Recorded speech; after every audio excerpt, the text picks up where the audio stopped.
পিলারে ফাটল দেখা দেওয়ায় 5 বছর আগে পরিত্যক্ত ঘোষণা করা হয়েছে মাগুরার মোহাম্মদপুর উপজেলার রাজাপুর গ্রামের একটি ব্রিজ। তারপরেও ঝুঁকি নিয়ে চলাচল করছে মানুষ। দেবে গেছে ব্রিজের মাঝের অংশ, ভারী যানবাহন চলাচলে দুলতে থাকে সেতু। ব্রিজটি ঝুঁকিপূর্ণ ঘোষণা করে চলাচল নিষেধাজ্ঞা দেওয়া হয়েছে। তবে এলাকাবাসী জানান, ব্রিজটি বন্ধ থাকায় 7 থেকে 8 কিলোমিটার ঘুরে তাদের চলাচল করতে হয়। মাগুরা প্রতিনিধি আব্দুল আজিজের প্রতিবেদন।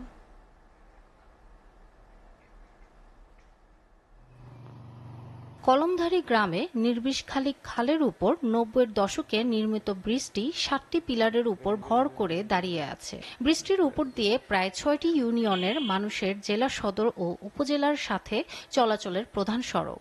কিন্তু ব্রিজটির একটি পিলারে ফাটল ধরায় ভারী যানবাহন চলাচল নিষিদ্ধ করায় মানুষের দুর্ভোগ বেড়েছে।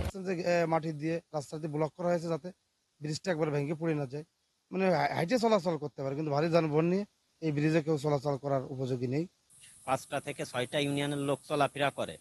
এগুলো 5 বছর ধরে আমাদের এই ব্রিজের পিলারটা এইভাবে ক্ষতিগ্রস্ত আছে। আমরা খুবই বিপদের ভিতরে আছি। পিলার ভেঙে যাওয়ায় ব্রিজের মাঝে দেবে গেছে।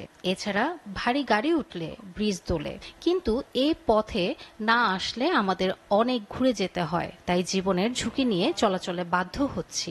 বাসে করে মাগুরা যেতাম, মোহাম্মদপুর যেতাম, কিন্তু এখন যেতে পারতেছি না ব্রিজটা ভাঙার কারণে। ব্রিজটা দুই পাশে হচ্ছে মাটিতে ব্লক করা হয়েছে যাতে ভারী গাড়ি না চলাচল করতে পারে, কারণ ব্রিজের হচ্ছে কি 2টা পিলার ভেঙে গেছে। ইটের গাড়ি নিয়ে চলাফেরা করলেই ব্রিজটা কাঁপে, তবু আমরা চলি। ব্রিজটিকে ঝুঁকিপূর্ণ ঘোষণা করা হয়েছে। ভারী যানবাহন যাতে চলাচল করতে না পারে সেজন্য ব্রিজের উভয় পাশে মাটি ফেলে বন্ধ করা হয়েছে। ইতিমধ্যে প্রয়োজনীয় সমীক্ষা সম্পন্ন করা হয়েছে। প্রকল্প অনুমোদন হলে নির্মাণ কাজ শুরু হবে। সাপোর্টিং রোড ব্রিজের টেকনিক্যাল টিম পাঠিয়েছিলেন, ওনারা সরজমিনে পরিদর্শন করে গিয়েছেন। ওনারা ব্রিজটি ঝুঁকিপূর্ণ বলেছেন এবং ব্রিজটি পুনর্নির্মাণের বিষয়ে তারা উদ্যোগ নিয়েছেন। ইতিমধ্যে অনূর্ধ্ব 100 মিটার ব্রিজের একটা প্রকল্প ডিপিপি প্রণয়ন চলছে। দ্রুত কার্যকর পদক্ষেপ নেয়ার দাবি জানিয়েছে ভুক্তভোগীরা। SATV news desk.